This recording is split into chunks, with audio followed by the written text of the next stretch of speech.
Hello everyone, this is RKV and you are watching Unveil Universe.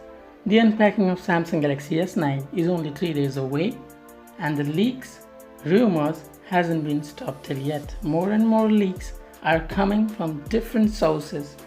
Some hands-on images of upcoming Galaxy S9 have just leaked. In these images, we can see that S9 hasn't been changed a lot from its predecessor.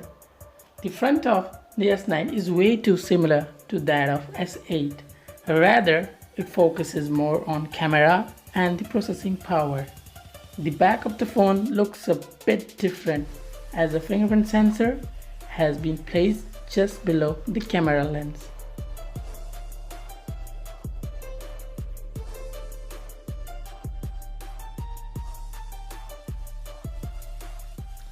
These 3D rendered images of Samsung Galaxy S9 does give us a good idea of what to expect from the release.